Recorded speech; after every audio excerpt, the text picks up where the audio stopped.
We live in a fantasy world now. Reality has been destroyed. This is the time that we really need to pay attention. The probabilities are overwhelmingly on gold's side. That is the best environment to see gold increase its value. Welcome to Palisades Gold Radio. I'm your host, Tom Bodrovics. Joining me today is David Murrin, global forecaster and author of Breaking the Code of History, Lions Led by Lions, and Red Lightning. Thanks for joining me today, David. How are you? Great to be back on my favorite show, Tom. Oh, come on. Your favorite show, David? I always love being squeezed by you. David, it's always interesting to speak with you because you have such let's say, a cyclical view on much of the activities and situations that we're reading about, we're so focused on in the world today. You know, one of the I think the great analogies that you used in our pre-recorded conversation here today was the idea that there are almost rail tracks that lead to a lot of these conflicts that we're now facing in the world. You know, it is the idea that there are cycles that play out that inevitably really lead to a lot of these conflicts. So why don't we start talking, kind of separating out the particular war zones that the world is so focused on today. And then from there, we can kind of get into the markets and ideas like that. So why don't we start by talking about something that you and I have touched on quite a bit, is the Russia-Ukraine conflict. Okay, and maybe just for a second, go back a second, because having talked about cycles, the question is, what are the big cycles at play at the moment which are driving this process? And I should say that from the moment I understood a thing called the Kondratiev cycle that started again in 2000 and 2002, I first of all went to the thought that the conclusion of that cycle in 2025 to 26 would be the most significant war we've seen. Because if you believe in the cycles, you pick them up, you know that peak brings with it huge change. So my work has been about tracking two things. One is the way that cycle operates, which then feeds through to commodities, which we'll talk about, but then the bigger cycle of empires and hegemonic challenge. And the best way I can describe it now is every two cycles, if you go back to 1914, and then you go back to the First World War, that was a hegemonic challenge between Germany and Britain for global power. And interesting enough, you could argue that the Germans were far more autocratic under the Second Reich with the Kaiser than Britain and France's version of how to rule. So already you can see democracy, autocracy. You can see that Britain was a sea power, which is very much something which I think that democracy's origins come from, and Germany was a land power, more populous, more hierarchical. And funny enough, if you go back another 110 years, you can see the Napoleonic Wars starting in 1790-99, with Napoleon being exactly that character, autocratic, and it's a freer, more individualized Europe continent that took 16 years to basically bring him to Brook and end it. So that's two hegemonic cycles, and we're now in the third of those. There are cycles going back further, but they're the most relevant to our understanding. And we're now in another cycle, and that cycle is personified by autocracy led by the center of China. None of this would be happening if China wasn't reaching a point of parity with America and challenge, because all the smaller agencies only are bold enough to act, Russia, Iran, because there's a big person behind them making their challenge and slowly hurling people into the fray. And that's our context. We've got this hegemonic challenge of China. We've got this Kondratiev cycle, which is coming into its terminal phase, which is, I would describe, not just about inflation, that's the byproduct of it. It's really an entropic cycle. And I have this whole concept of civilization being anti-entropic. And when an empire is at its peak, it's the most anti-entropic. And then as it starts to decline, it creates a vacuum. A new system rises into it, and we use war to knock the weaker system off and replace it with a stronger system. So wars are basically our Darwinistic process of natural selection. And we're here because every time something reached a peak, another system challenged it as it declined and replaced it with something stronger. So the first lesson is war has never been banished. We didn't become more civilized. We just had a pause long enough to see, as other people have, the gaps between great hegemonic struggles are 110 years or so between starts. And we just fell into the gap of thinking that we were different. We're not. That's the first thing. Once you realize war is inevitable, because we don't realize it is, because we don't realize it's integral to our evolution, that's when you start to change everything and you see it differently. So what this is essentially is China's challenge to America and the agglomeration of another autocracy in terms of Russia and Iran and North Korea. And they all sit in satellite status. The first act of aggression, I would argue, was the release of the pandemic, which was intentional. Whether it was intentional at the lab or intentionally weaponized, it was an intentional act that clearly showed hostility on behalf of China to debilitate the West. Big tick. It's a little bit like observation, by the way, because anyone who does reconnaissance on you is not being benign. They're doing it for hostile intent.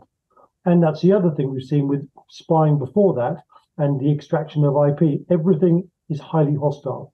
China's been hostile to us for 20 years, yet we built their industrial base thinking we would get rich on it. How stupid are we? Another sign of this building momentum. So going back to your question, where are we in the Ukraine conflict? In a pretty dire place, if I'm really honest.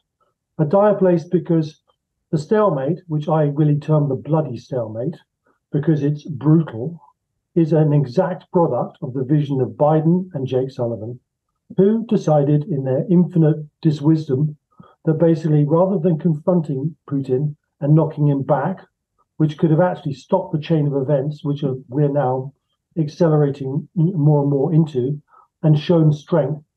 But the trouble is that Putin used a policy of deterrence, and he used the threat of all-out nuclear war to turn Biden into a Pavlov's dog, responding desperately to do anything but blow the world up. He never realized that Putin wouldn't do it, but he got intimidated in the playground, and he lived with this Pavlov's concept that you can never, ever go that far. So that means we can't beat Russia. All we can do is treat it. We can grind it down, hope there's going to be regime change, and that's the best way to get through this. So what's happened?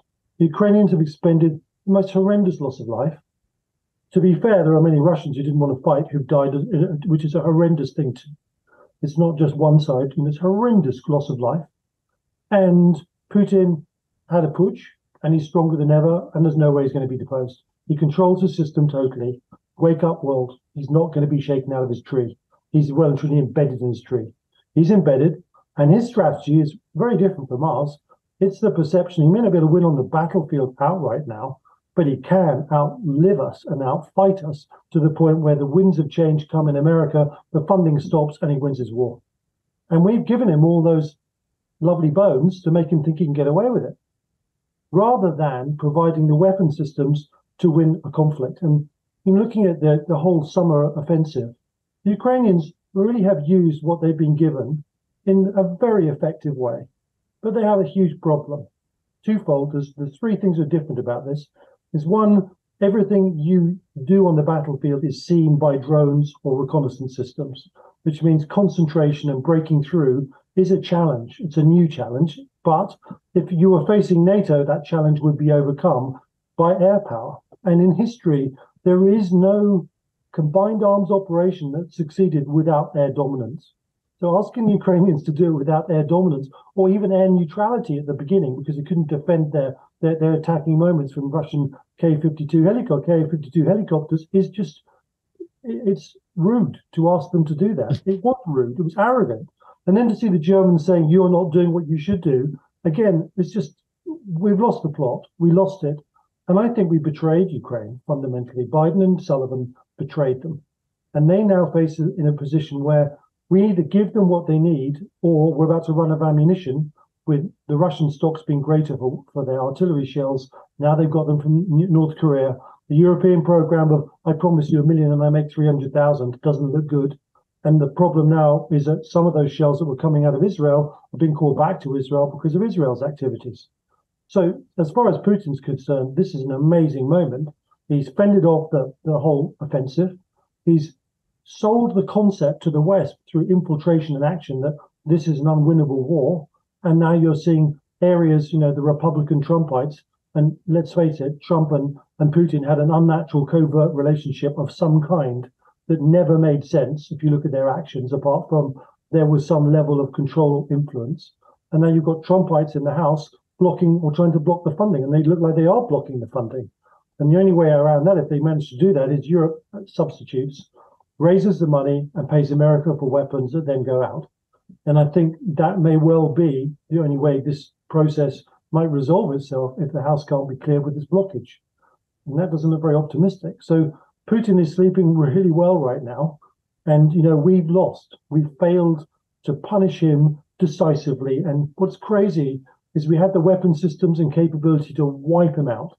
When the head of the Ukrainian armed forces says we need a technological leap forwards, it's not that it doesn't exist. It just exists in NATO. We just didn't give it to. So is this almost the idea of playground psychology at work here? We should have, really acted aggressively at the beginning to show not only Putin, but the world that there are consequences for actions of aggression like that. Absolutely. And we were joking before. Perhaps I can use the same analogy, but it basically, it to everyone has the knowledge of this process. Mm-hmm. They just think it exists in your playground past. But, if someone was making jokes and taking the fun out of you, and I was rude and talked about your lack of hair, and every day they made a joke, and day one they made a joke, and you went, ha, and nothing happened. And day two they made a joke, nothing happened. And day three and day four, they were emboldened, it got more aggressive. One day's rubbing sandpaper on your head. It's all very ugly. Mm-hmm. Option two is, hey, buddy, going to give you 3 calls here. That was strike one. By strike 3, you'll be on your back, flat, unconscious. Your choice. Mm-hmm. Second time, sorry, buddy. Second strike. Third strike, instantly unconscious. Not only does he not do it, no one does it. Mm-hmm. And predators and dictators are one and the same. And they take advantage of simple, fearful people. And Biden is fearful, and he is linearly simple in his analysis of the world. That was never accurate, even when he was at his best. But his geriatric form is diabolically. It's like sort of playing a game in a world that doesn't exist anymore. Mm-hmm. That's what he's doing. And Jake Sullivan, so-called the bright star in the White House, is just not up to the job. Everything he touches is a linear disaster because he doesn't have any strategic vision or foresight with lateral thinking.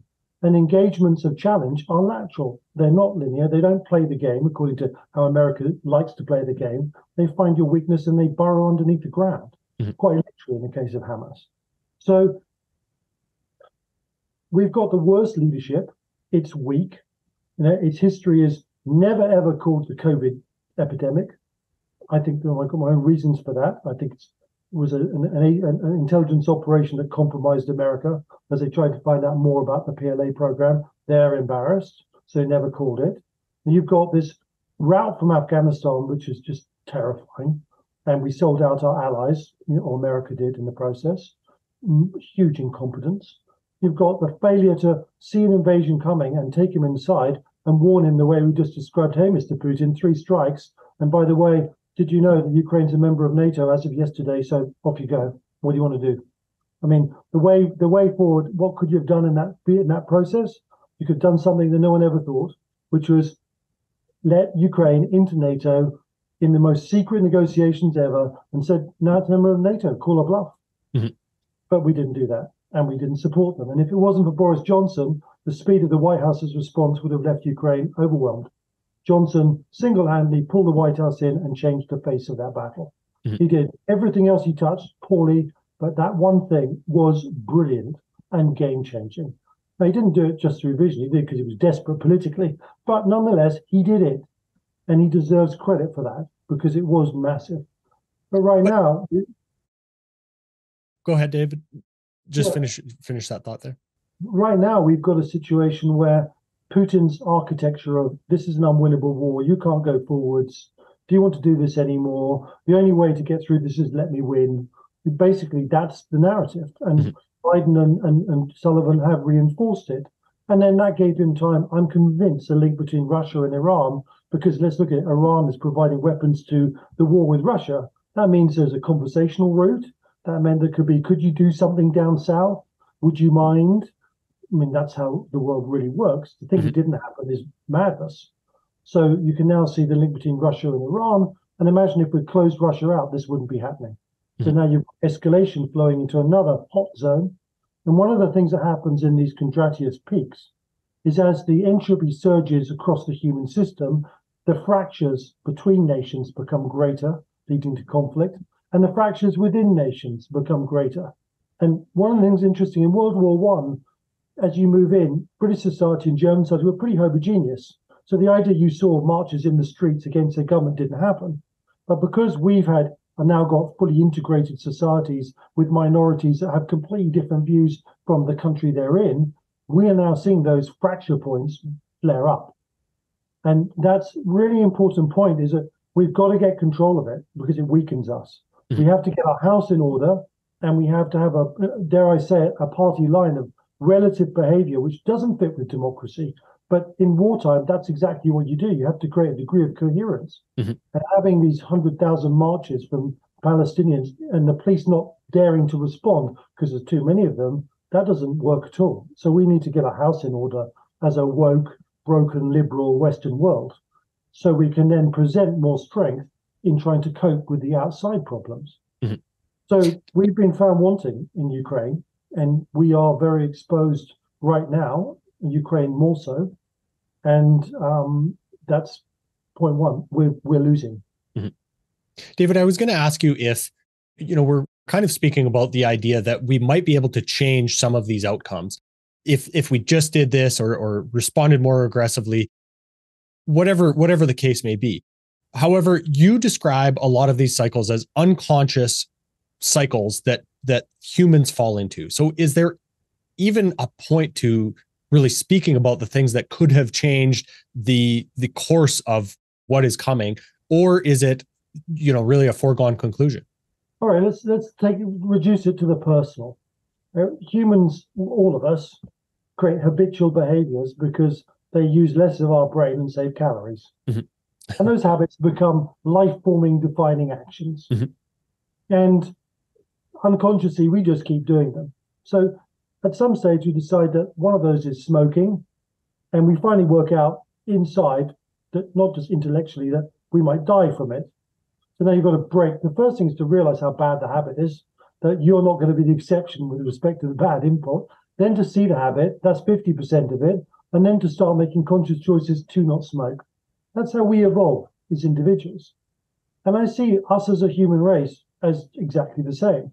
The difficulty is that very few people have pointed out that essentially this and quantified a pattern to the point where others could believe it.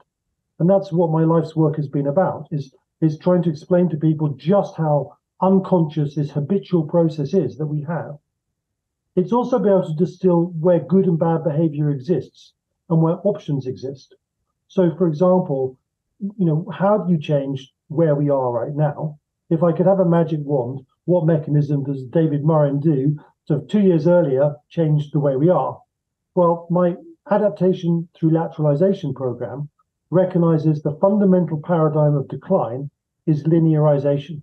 Too many linear thinking leaders who fail to see what's coming over the horizon and create adaptive strategies. So there's no use coming up with a great strategy and giving it to a linear thinker because they'll just blow it. You've got to change your leadership into more lateral. So that's what wars do. Wars turn linear systems into lateralized, fully adaptive systems, which is also what creates this massive spurt of growth, I believe, after a war ends, which actually comes 9 times out of 10. So the first thing I would have done is promoted greater lateral leadership that had a sense of service, not like Trump, who had a sense of self-service, because Trump is lateral, but he's completely psychologically unsuitable for the task, and because he served himself. So the next message is leadership is meant to serve the nation it leads, or the company, or whatever organization, that the leadership needs lateral strategic thinking, but it needs linear implementation in a combination. Not one or the other, it's a symbiotic process. Once you've got that change, then you've got more fertile ground to say, did you know we're in a repeating pattern? And then once you get fertile ground, you can talk about what the pattern looks like, the probabilities of the pattern playing out, and what could be different. And the third element is predators and dictators are one and the same. And all predators in society and in the animal kingdom basically will take a free option if they think they can eat you without risk, and they consider it more and more unlikely if you might kick them in the teeth and break your jaw, And they have to be very, very, very desperate if you're bigger than them or equal in size. Lesson being deterrence works. Mm-hmm. And what deterrence means is an ability to maintain your boundaries and integrity, not allow the infiltration we've had from Russia and China on an epic scale. It means having the military capability to know that your challenger is going to adapt with new weapons and you need to keep pace. And a great example of where that really worked was the Royal Navy, actually, into 1914, because the revolutions in military affairs, from the arrival of submarines and the arrival of the dreadnought to the super dreadnought to, going from coal to basically oil-fired, far more calorific power, centralized gunnery control, the Royal Navy pretty much led those evolutions and maintained not just a bigger fleet, but a fleet that sat at the edge of evolution. That was a great story. That was because Britain into 1914 hadn't just entered decline. It was above the declining stage in late overextension. But if you look at the American Navy, it's been incredibly slow adapting to the challenge of saturation missiles that are ballistically fired, that land on a carrier, and hypersonic weapons. They just have watched it happen in slow motion, hanging on to an old paradigm. And that's because America is further down the empire curve of decline, and its institutions are far more linear than we would like to think they are, than maybe even Britain was into 1939, which is really alarming. And it explains why America's behaving so poorly in adapting to these problems. So is it possible that really America grew too large and ended up in some ways being too comfortable with the power that it was able to exert into the world, that it has in a way some hubris and some, defaulted to this linear implementation of its power to face the new problems that we have in the world now? Look, it just followed the same evolutionary cycle as all the cycles before. Mm-hmm. There is no such thing as American exceptionalism when it comes to its self-organization. It is exactly the same. And what's so interesting about it is often empires have different cultures and different locations. So you could imagine why it's hard for people to draw parallels. But in fact, the parallel between the British Empire, which was the first great maritime global power, and America, which designed its strategy to supplant us, is really similar. Same language, same heritage, same religious system, same oceans. And yet most Americans think there's nothing to learn from the decline of the British Empire. Well, what's that got to do with them? And yet never have there been a better parallel to learn from. Mm-hmm. And yet none of them have. Mm-hmm. And that's hubris on the most amazing scale. Mm-hmm. So, David, maybe it would be instructive to move on to, let's say, the Hamas-Israel conflict now and discuss a little bit about the intricacies as you see them from that side of things. So I think this war zone is very much a product of the stalemate in Ukraine, the spread of the infection of war, which comes as this Kondratiev cycle comes into its peak, and the entropic split of societies becoming more polarized and more willing to kill. It is such a complicated overlay in the Middle East. So I'm going to try and start about this and think about what is really going on. Mm-hmm. So the Middle East used to be controlled by the Ottoman Empire. At the end of the First World War, those nations predominantly went to Britain and one or two went to France. So the Middle East suddenly became under British control. And under British control, we were pro-Arabic. And at the same time, what happened with Germany by this process of blaming the Jewish society, which I often think about, why is it so easy for people to be anti-Semitic? And what are some of the consequences? Well, the one I really laugh about is the rise and the fall of the Spanish Empire. And really near the peak, they threw out 200,000 middle-class Jews, and the system never recovered. I mean, if there's a lesson in terms of how productive a group of people could be, well, and what happens when you extract them from your society, the lesson that Spain suffered should be all over everyone's forehead. So there's something interesting. They obviously have a very unique culture, and they're also highly productive together, working together. They're very anti-entropic, and they become wealthy, and therefore they become the center of envy. And they're different enough that therefore it's easy to say, my envy can be defined by your difference.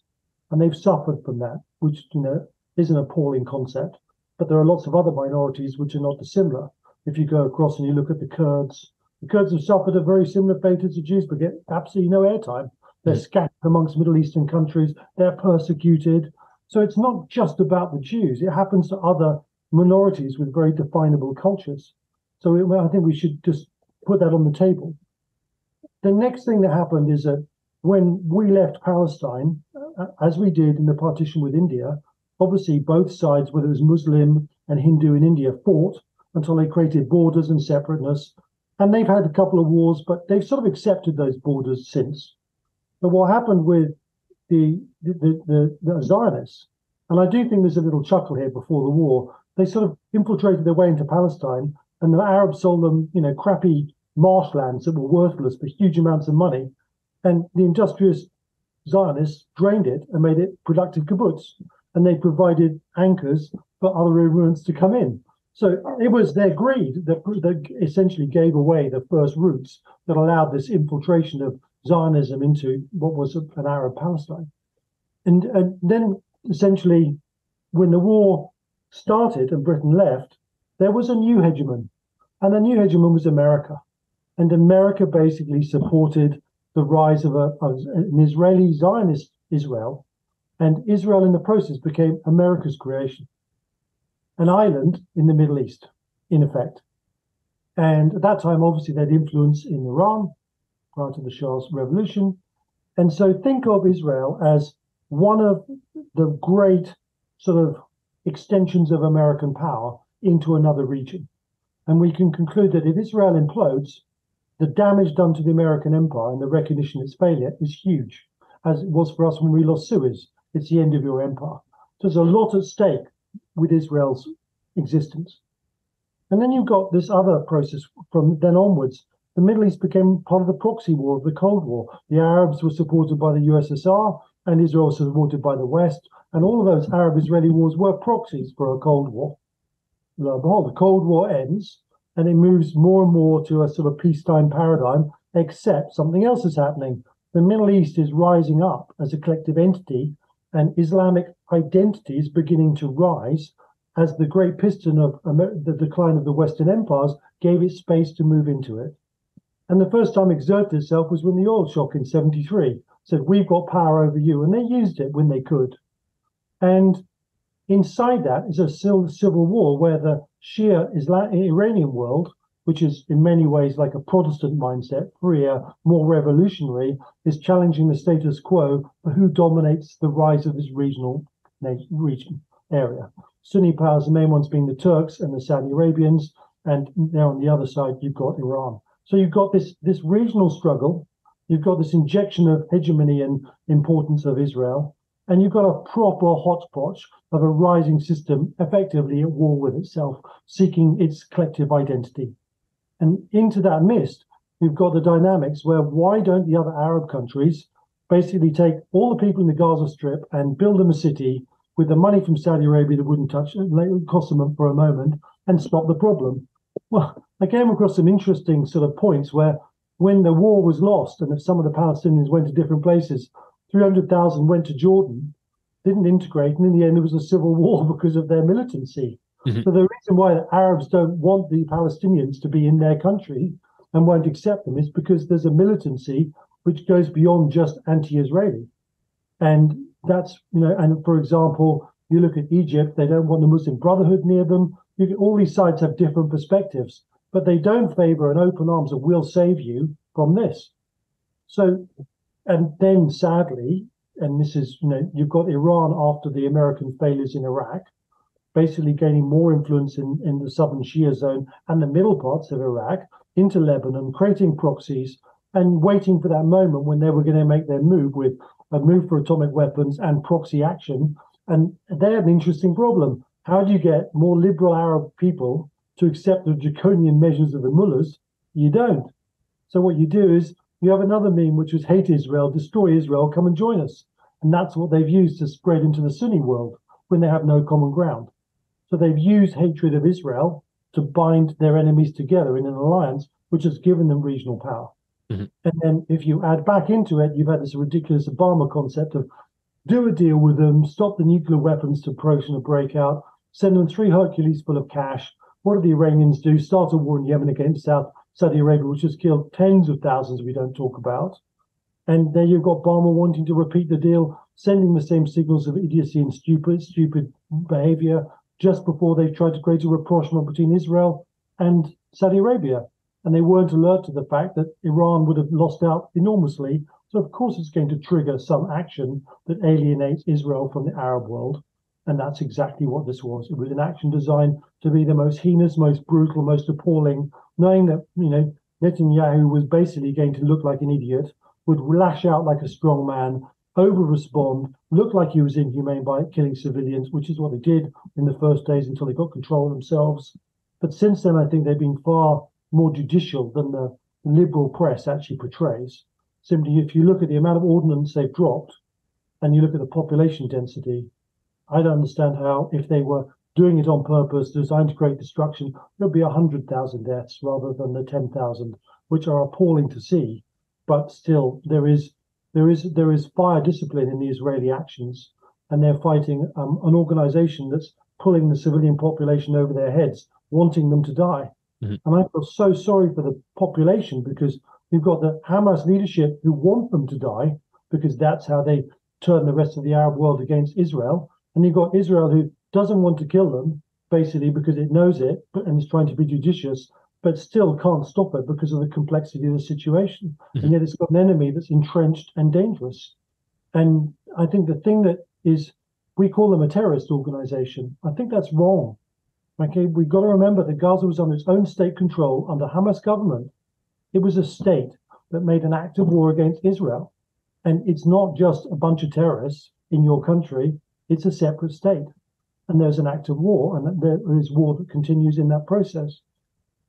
And it's disgusting, it's horrible, and, but why don't the Arab countries do more? Why aren't they willing to do more? It's already to condemn Israel, but there's 2.5 million people that you could shunt out to Egypt, put them in camps, fund it with the Saudi Arabians. They're not doing that. Mm-hmm. They all have their own agendas. So it's everything that's terrible in humanity. But I can't see a way that it won't stop escalating, because essentially Iran didn't start this randomly. It started it with an outcome, and it set traps. And the trap was basically civilians being killed, the mobilization of the Arab world against Israel, all of those dynamics, which I'm afraid have happened. So at the moment, Israel is reacting to the trap, and it started to tread more carefully. I wrote in day 3 how dangerous it would have been to do certain things. And they held back, thank goodness, from doing those things. But it is escalatory, whatever happens. And I can't not see a case where Hezbollah is not engaged, where Iran doesn't actually flow into the process, and Iran doesn't try to become a nuclear power somewhere in this horrible mess, which means strikes on all the nuclear facilities and all the other consequences that roll from that. Mm-hmm. If this was happening in 2002, I would lay money it would de-escalate, because it's sort of part of the Kondratiev cycle that doesn't have as much entropy built into it. But because it's happening at a time of ultimate entropy, it's like bubble wrap. You just can't stop the damn thing. Mm-hmm. But what you need to do is display strength. And the one thing America did do that represented strength was send 2 carriers, one to deal with Hezbollah in the north, and the other to make sure the Straits of Hormuz were policed. That was a typically American part of the playbook. But the problem with that is if Putin has given Hezbollah a Tuscan missile, or Iran a couple of Tuscans, those carriers are dead. Mm-hmm. And you cannot defend against hypersonic cruise weapon systems. And if they are dead, then essentially the whole system starts to go backwards. Imagine the lack of the hegemonic embarrassment that goes with losing a carrier to a single missile that's Russian provided. And they'll just say, you provided the harpoons to kill a Moskva, our turn. Mm-hmm. David, all of this seems, as you say, with this time of ultimate entropy here, this all seems to be building towards what you're calling the 2025 kind of start of World War III. So is there another piece, perhaps China here, that has yet to kind of add to this conflict puzzle? Absolutely. I mean, I think World War III started with Ukraine. So we're in it. We're just, pretending we're not. which is making it worse in terms of denial. And so now let's look at the really the big daddy that's basically facilitated all these challenges to America.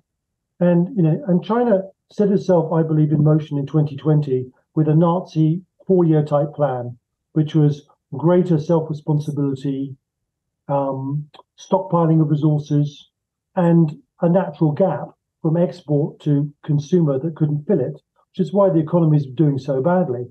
And the net result for Hitler was he had to be at war by 1940 or bust, hence 39 off he went. And China is no different. China is at the stage where if it doesn't act, it's going to go down financially. And Xi is in a position when he may be reticent because he wants all the dominoes in place to think he's going to win. But every hegemonic challenge requires a massive throw of the dice. It did in 1914. It did basically when they went through the Ardennes forest and the whole of the German army said, Mein Führer, it's not going to work. But he did. He rolled it.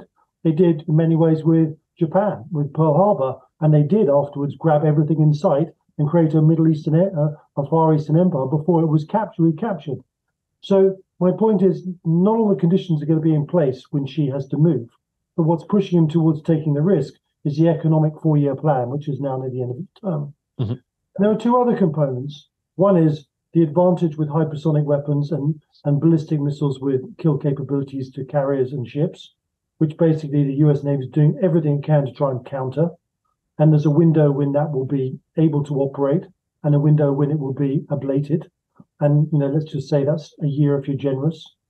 And on top of that, if you are Xi studying the West, you have a perfect enemy. You have the most incompetent, strategically hubristic and arrogant linear thinking people in terms of Biden and Jake Sullivan to go to war against. They've proven collectively inept time and time again. And your nightmare is replaced just by chance by someone who's more competent.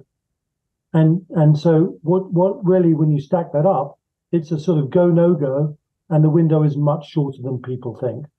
And I think that window it could be any time. My thesis is there will be no warning. The PLAN have built a system which is massive rocketry to destroy everything that moves. And essentially from that position and doing everything that moves, essentially you can remove the carrier groups, bases in Japan, push America out to the second island chain, and it can't get back in again. And that's when they consolidate an industrial base over a period of years and come out somewhere in year 6 or year 7 with the biggest navy the world's ever seen, and they take the oceans one by one. Mm-hmm. This is not a quick fix. I think that if you go back to the hegemonic war in the Napoleonic era, it was 16 years. If you go back to the previous hegemonic war, it was actually 14 with a gap and ended in 45. That's 30 years. So I think we've probably got a decade-long conflict, at least. This is not suddenly going to resolve because no side can truly win the whole war in one go.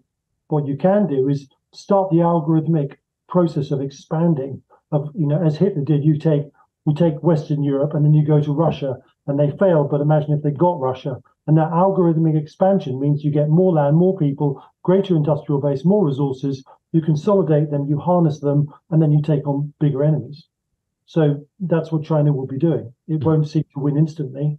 It'll just seek to go and occupy Japan, South Korea, take over the world shipbuilding, consolidate it, resource itself over land via Russia, and fight on the Eastern Front, which is now Ukraine. Try and expand it over the Pacific, but probably won't. And very quickly, these long-range precision missiles. One of the things that's kind of interesting is that precision is king. But in an all-out war, we don't have enough precision missiles to create decisive outcomes, to carry enough explosive to actually bring the other side to its knees. We don't have the 1,000 bomber raid that we had in the Second World War, dropping thousands of pounds on your heads, destroying and leveling cities. Conventionally, we don't have that capability.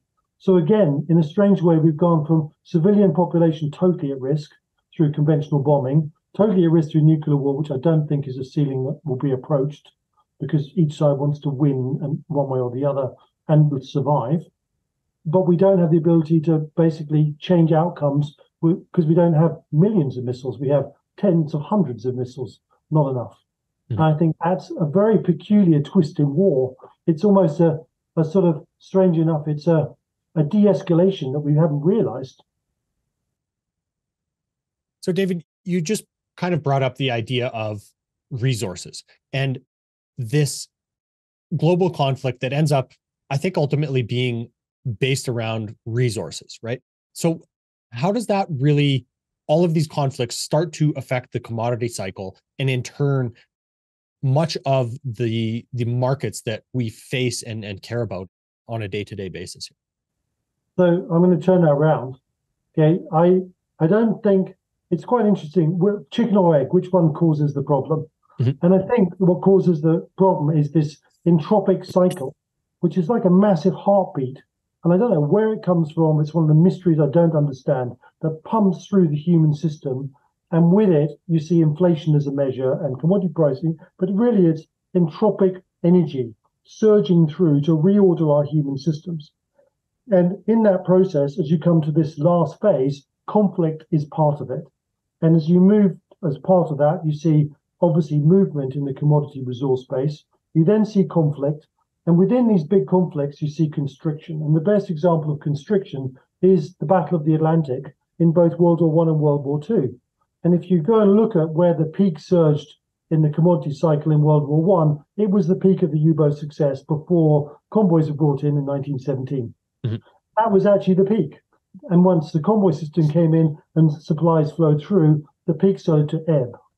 And similarly, if you go and look at the Second World War, one of the peaks, because there were a number of them actually, much softer cycles, because although the Second World War was bigger, it wasn't at the same stage of the Kondratiev cycle. 1914 to 18 was at the peak, and actually the other one was on the declining sources into 50, and it was a secondary peak. So the completely different behaviors, actually, which fascinated me. Going back to this underlying surge actually decides what goes on. And then you end up with constriction, and then you end up with surges. And so I would look to be constriction, ultimately, of supply chains to be the thing that drives our commodity prices through the roof in ways we can't imagine. Mm-hmm. And we're already seeing signs of it. We've seen attempted constriction in the Black Sea, attempted constriction through Putin, the manipulation. It's all part of the process. Mm-hmm. Well, that really kind of, to me, points to the idea that constricting the oil market, or at least the movement of energy, will very likely be one of the obvious key points here to really understand the outcome of a lot of these issues, right? Because ultimately, of course, energy ends up being life. So how does the oil price really end up being the heartbeat of a lot of these conflicts? Well, energy actually is the heartbeat of our civilization. Mm-hmm. And as we've generated more calories per kilogram, we'd be able to build bigger civilizations. So you take away the flow of energy and you take away the basic lifeblood of a civilization. Mm-hmm. And as two civilizations clash, you can imagine they need energy, and denuding the other side of their energy is a viable strategy. So I think that enough is enough to explain kind of the dynamics. They didn't have energy in the way in the Napoleonic Wars, but they certainly had it in the First World War, in the constriction of flow of resources through coal. And I found something that really amazed me, and because I've created a unique study of World War I and World War II and how financial markets behave versus conflict. Mm-hmm. And then also created a strategy for World War III for my top level investors. And it's very cool because it shows certain patterns in ways that I've never seen presented anywhere else. One of the things I unveiled that surprised me was in the early stages of the First World War. Essentially, there were neutral countries. There were the Nordics and there was Holland. And basically, they traded with Germany, especially across the Baltic or Holland over land, and they provided numerous war materials, which basically countered the effects of the loose blockade enacted by the Royal Navy. And lo and behold, who provided the coal for those countries? Britain. So there was Britain providing the coal for neutral countries that fed the war machine of their enemy. Now, that's exactly what's been happening with Russia. We buy their gas, which feeds the enemy we fight. And that really intrigued me, that it isn't just our stupidity. Mm-hmm. And my conclusion is that these hegemonic wars are preceded by economic entanglement. And economic entanglement is so great that no one can stop it immediately or risk their economy in some way. So the tentacles get pulled out gradually. And by 17, there was none of it. The blockade was total. and you're seeing that gradual process. But it's an interesting thing that what we see with Russian gas happened in 1914 and 15 onwards with the neutral countries, and Britain was doing the same thing. So again, it's a fascinating example of actually how sometimes quite precisely these patterns manage to repeat themselves. When I find them, I just fall off my chair sometimes that no one talks about it, no one refers to it, and no one sees it as relevant as a lesson. So from there, can we talk a little bit about how you see, let's say, this commodity cycle? Is it going to be mostly concentrated, let's say, the inflation that we're going to see mostly driven by the oil price?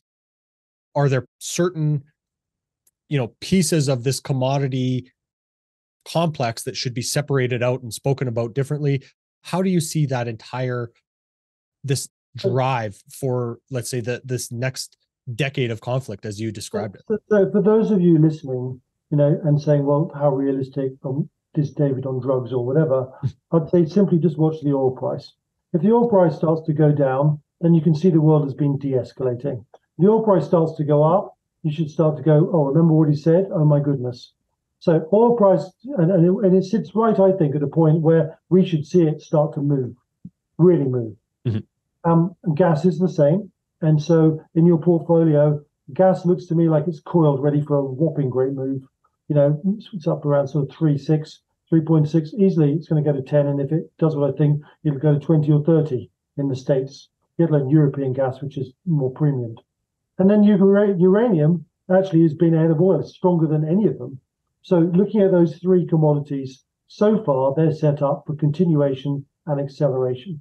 If they reverse or show massive weakness, what that means is the geopolitical tensions have de-escalated and the demand dynamics have basically come into play, and we are shrinking with inflation in terms of real terms. Mm-hmm. So that's how I see that part. But there's some other complexities here, which I think are really interesting. In my analysis, if you to look at America in its empire curve and where it is, essentially it's much weaker than Britain as it entered into 1914. And Britain was bust by 1917, and it needed the deep reserve of America to basically keep it fighting. Mm-hmm. Into 1939, in decline, but still the biggest it had been, having absorbed the Middle East. And we lasted until 1940. In 1941, we would have gone bust without massive American help. And of course, at each stage when we asked for help, our wealth shifted into American wealth. So the American empire is weaker, I believe, with its debt dynamics. Its debt to GDP ratio is now the same as it was at the peak of World War II. That's a staggering number. We're about to start or in this war, and the US debt dynamics are equal GDP. That's terrifying. I mean, scary. And so it shows you how fragile the system is, because what happens, there's two. Let's say from here, we managed to de-escalate all the hot points, and we go to super Cold War II, massive arms race. America has to spend much more on defense to keep up with its challenges. Where do you get that from? Debt. Whoops, that's expensive and unsustainable where we are. And the other one is you go into conflict and your war costs go absolutely bananas. And the first thing that all the bond markets did in both wars was fall, because you understand greater issuance is coming, along with the equities falling too. Mm-hmm. So when you look at those two, the moment you get conflict, you get inflation, because you get basically rate increases because the cost of money increases. And with that, constriction. So they're all wrapped into one loop. And I keep thinking about the peak in 75. In the US, it was 15% 10-year rates, 22% Fed funds, and 15% CPI. I can't see how this peak doesn't equal that peak. Mm-hmm. In fact, I can't see how this peak doesn't quantumly exceed that peak. Mm-hmm. So then you're going to look at the interest rate behavior that took place at the bottom of 2000, which was the beginning of the new cycle. So you probably would have a 5-year lag. You should have seen rates basically turning around 2005. And we should roughly be, if you look at the same part, at 8 to 10%. Mm-hmm. But we didn't. We carried on basically having lower rates, and that came through the export of our industrial base to China, which reduced global inflation and let these yields sit there and only move in 2020. Mm-hmm. So I keep thinking about the game of catch-up, where you should be at 10, and even now we're not even close, 10-year rates, and nowhere near that. And what we're going to see is this massive surge, which is almost a straight line because we should be so much higher. Mm-hmm. So I think a bond shock, a funding shock, is really big. Obviously, inflation triggers that, but also so does war. There's 20,000 ways this circle, but they're all interlinked. And so that means bonds aren't a safe haven, generic equities aren't a safe haven. Some are, things like steel producers, miners are fantastic, defense stocks, all I think possible, as long as they're subsumed to the wartime economy funded by the government when they try and reorganize themselves. But everything else is just not going to be nice. Mm-hmm. And precious metals, obviously, a safe haven. The energy's first. And normally what you see is energy first, metals second, and agriculture third. So think of that cascade. We certainly saw that from 2000 in the early stages. Mm-hmm. So think of the layering in of how you risk it. Energy directly links to soft commodities because it takes energy to produce them, transport, run tractors. The diesel correlation is just very high. Yeah. And things like nickel and copper, well, you need copper to make shells. And, this war is going to need a lot of shells. Mm-hmm. And if you think about the shell crisis in 1915, which I wrote about early in the Ukraine cycle and warned people that we were going to have a massive shell crisis, we're having a shell crisis. Mm-hmm. And to what extent the Ukrainians couldn't prosecute their offensive this summer, you have to wonder what level of artillery shells. There are all sorts of accounts of guys going to museums and pulling out World War II pieces because they didn't have the ones they needed. I suspect that's all been dampened down by, artillery wasn't used to its end capability because ammunition's running out. Mm-hmm. So we've got a real, again, all this has happened before. It's a transition between peacetime mindset, wartime mindset. Mm-hmm. But it'll be a little longer because the tooling of the industrial base and the complexity of weapons means you can't just turn them around in a year. So it will be a slower burn in that respect. Mm-hmm. But it will build, inevitably. Mm-hmm. Well, David, it's interesting that you brought up the idea of the bond market. And that was something that really baffled me in my economics journey, was understanding the bond market and how it all ties together. So, I've gained enough knowledge now to feel more of an understanding, but I wanted to discuss with you, let's say, this recent sell-off of US treasuries being held by China. So what is the larger implication there of that action? Do you think that in a way, they're seeing this drop in bond value and they're trying to get ahead of that? They've been trying to get ahead of it for a while. They've had it really big. They've really found it hard to get out. Mm-hmm. And as a percentage of the overall US debt, their holdings have been shrinking, not because they've got it out, but because America's issued more debt. Mm-hmm. So, and if you're an enemy poised and waiting to strike, and this is the interesting thing, then why would you leave your money that you desperately need to fund and support your own economy stuck in your enemy's hands? That's then going to be, as it was for Russia. I was just going to say, Russia being a perfect example of that. Exactly right. So the Chinese know that. And what's interesting is you can see that, first of all, their Belt and Road initiatives have dried up. Mm-hmm. And the reason behind that is, if you look, it's the ones they can't protect that are dried up, not the ones that they see in terms of the Asian links to other Asian countries. It's basically the ones to Africa, overseas, that the moment they strike and go to war, that they can't maintain because the US Navy will interdict them. And so we in the West need to wake up. Anyone who's got an interest in China is better off taking their fingernail out rather than losing everything. And one of the companies which is super exposed is Apple. I mean, they make so many of their phones there. Companies which, are at the top end of the technology scale, many are very vulnerable. And Align had the same issue when it couldn't sell chips recently. So bifurcation in that space is coming head on. And anyone that thinks that they're going to survive with anything of an investment in China as a Westerner somehow must have some very heavy rose-colored glasses, because the writing's been on the wall. It's something we've been warning about for years that it end this way. And it's going to end. But the same way, the Chinese have a lot of investment in Britain, Europe, and America. It will all go the same way of Russian investment in our economies. It will be reverted to the government for a war effort. Mm-hmm.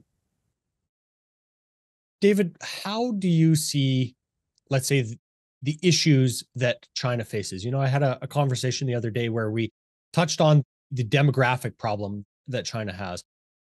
We've heard mutterings here and there about the credit problems that they're now facing. So does that stand somewhat opposed to the strength that they display in other areas? Let's start with demographics, which is a prime systems energy. The problem for China is I think it rebooted in the Boxer Revolution, in the self-identity of being Chinese, the rejection of Western values. It obviously expanded in a higgledy-piggledy way. It went through regionalization until the Civil War, which the communists won. And then this is news for your peaceniks out there. And then it started to go to war with everyone it could, typical of any organization that had been through its own civil war and militarized and sought to expand. And that sort of peaked into 75 when it got to everyone, went to war with Vietnam, you name it, it went to war with them. And the thing that then stopped it is as America started to win the Cold War, as the commodity cycle came off the peak and a consumer society started to get control of its economy, conversely, inflation started to increase in the producer of commodities, Russia, and the whole economic balance tipped. And so by the time Reagan came, there was enough money to spend money on weapons to innovate. And that created this really huge ceiling where China couldn't get out of its prison, and its prison was American power. And accumulated ultimately with the 1996 Taiwan Straits crisis, where China was trying to go for Taiwan, and America drove two carriers and a Mew through the gap and said, don't you dare. And that begat the process of essentially, okay, we're going to covertly get you to invest in us, build an industrial base, compete with you that way, covertly, until we're strong enough to come back overtly. But the problem with all of that is the real time when China should have been challenging on its own trajectory is 75 to 90. That's when it had the most energy to do it, if it wasn't glass ceilinged. And so really it's become a instead of a young 20-year-old waiting to go out and punch everyone's lights out, it's more like a 65-year-old. And, it's big, it's got lots of resource, but it's getting old. So the demographic drop-off means that she understands if China is to become the preeminent power in the world, it's got to go now. So that's the first thing. The next thing that is important in terms of the process is they have, in sort of trying to make their economy more war integral and more independent, they've cut the export chains and hoping the internal demand system would fill the gap. And there's been a gap. And the gap's created lack of economic productivity. It's exposed a huge leverage in the system, all of the things that mean that they're in a shit or bust mode, and they're in a democratic shit or bust mode. So for Xi's mindset, it's a now or never moment. If China doesn't make its move in the next few years, it'll never do it. And I think Xi has set his whole life on making China the preeminent dominant power, because to the Communist Party, the idea of democracy is like a virus. They cannot coexist with it. They have to eradicate it. And they've created tools for social engineering with their own population, the Uyghurs and in Hong Kong, to subdue hostile populations. So they actually believe that if you take a country, they can dominate it. And I think they can too. And I think we in the West, face a form of eradication, and there is no coexistence. David, all of these conflicts that we're bringing up really kind of brings up the idea to me of trying to, have the people to fight all of these wars. So do you think that we're going to enter a new era of conscription to bring these populations back to fight these wars? I think the scale of this conflict, as it builds momentum, will wrap round the globe. The evolution of dispute. So again, I think the patterns of previous wars are informative. The pattern of the Napoleonic War was global, from India to America, until Britain got control of the sea lanes and compressed the Napoleonic system to just the continent, and then it besieged it. That's exactly what happened in the First World War. The challenges that took place in various places were constricted to the point where what was left was a siege of Europe and on the Western Front. That didn't happen quite the same way in the Second World War. It did happen in terms of, the sea lanes, except that the Atlantic was always a battle zone. It never stopped being a battle zone. But Hitler got around it by going further east and building a bigger continental system, but he still didn't integrate it sufficiently in a way that was clever to make it super strong, and it fell down. I think what you're looking at is a version that will wrap the globe. It'll start off with the Russian, Chinese, out to the second island chain, continental power on a scale we've never seen continental power. And Iran will lose as a regional power. Then we'll end up with some kind of Eastern Front around Ukraine, where North Koreans and Chinese are fighting with Russians, which will occupy us enormously. Meanwhile, the Chinese are going to build the biggest navy the world's ever seen, and one day they're going to bring out 1,000 ships, and they're going to pick continent off by continent, and we're not going to be able to match it. That's the prognosis, unless we innovate and change. So I don't see there's a place to hide. There's a place where you won't get hit initially, but ultimately, unless we push back this threat, deter it, and counter it, it'll be everywhere. Mm-hmm. And I think this is the penultimate battle between democracy or autocracy, like collective thought processes that are individualistic or hierarchy. It's a evolution of the human system. It's way more than just countries. It distills into that battle. Mm-hmm. And it's taking place when democracy is old and at its weakest. So, at our strongest, we would be much more able to resist this, but we really are in the terminal phase, mm-hmm. which makes us so vulnerable, even though we have so many advantages. We've given many away just by being in the declining phase of our cycle. So the thing that's really important is, can we artificially re-stimulate ourselves? Can we get a defibrillator and go, Western world, wake up? And I argue that lateralization and adaptation are the answers to that. The mm-hmm. conscious promotion of lateral thinkers on a much faster scale than you would before conflict, and certainly in conflict, mm-hmm. to make a difference. And I see so many of my clients and the people that come to me being lateral thinkers, and bit by bit, they're working their way through the system, doing amazing things, but there aren't enough of them at the moment until the linear leaders are going to hold on to power right the way until we hit the brick wall. They're not smart enough to say, oh my goodness. And a good example was Chamberlain. And Chamberlain only lost power when Norway was a disaster. You just hope that disaster leaves something to grow from and isn't too great. That's the risk in this modern day and age. But making people more aware of this differentiation, and ultimately, it's not domination of one or the other. Well, linear people tend to dominate lateral people, funny enough.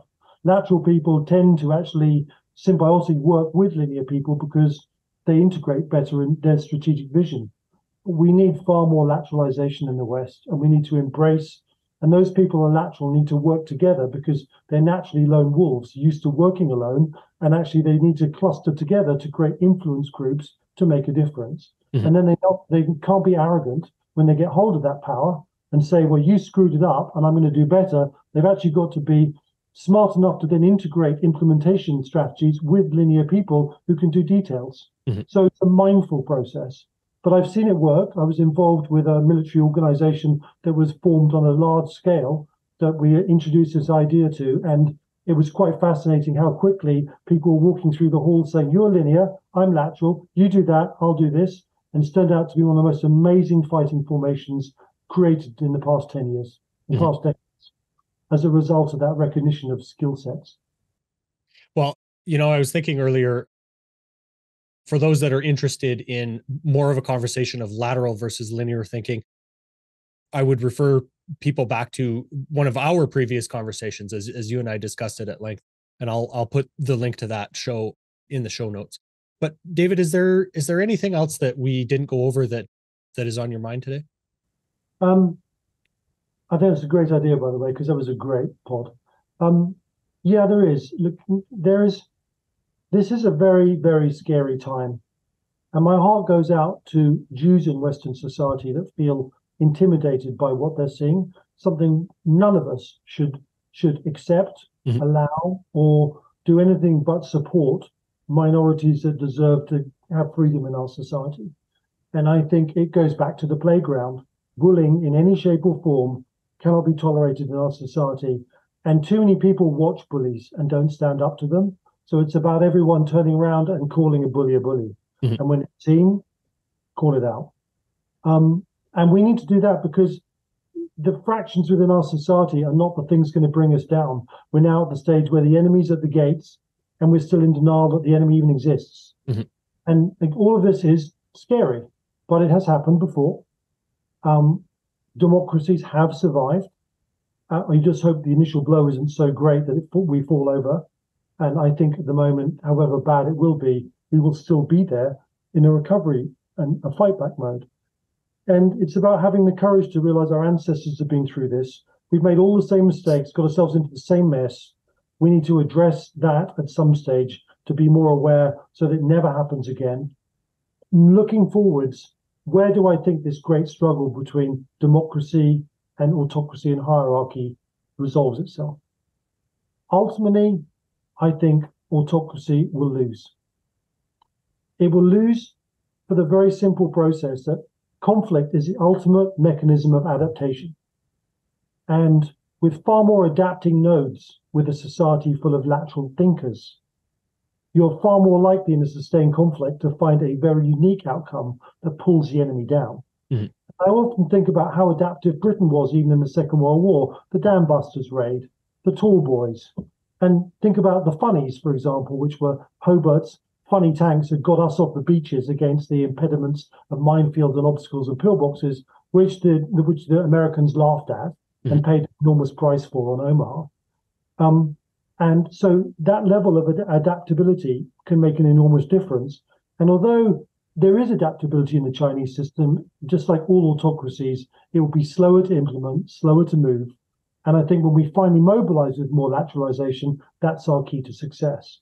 But we've got to have industrial bases. We've got to get people in like Beaverbrook that change the way our systems work to be more productive. We can't afford to have an NHS in this country that sucks the life dry and doesn't work. Inefficiency in any agency of any part of our economy has to be removed for us to lean ourselves down everywhere in the West to focus on the threat ahead. Mm-hmm. And in that process, we might well rebirth democracy in a much more global, vital form, because every time we've been through one of these hegemonic conflicts, we have produced a better world, strangely enough. Mm-hmm. And that's the good news. The trick is we've got ourselves into the beginning of the bad news, and we need to have courage. And the quicker we face it, the quicker we demand of our politicians, they wake up and look. For example, in America, anyone that supports a Republican that is trying to constrain the funding for Ukraine might as well sit themselves on their own landmine. Because the idea that you let Putin win over Ukraine, over what is 100 billion, which is a just teeny amount of money, basically means that Putin is then going to come ultimately with Xi for America. Just guarantees it. So, if you wish to be self-sabotaging, if you wish to smoke yourself to death, sit on a landmine, support those members of the House. But if you wish your children to flourish, think again. Well, David, that's an interesting kind of conclusion to our conversation today. And, I think it just brings us back to the idea that we must think more long-term, as a lot of these Eastern countries are,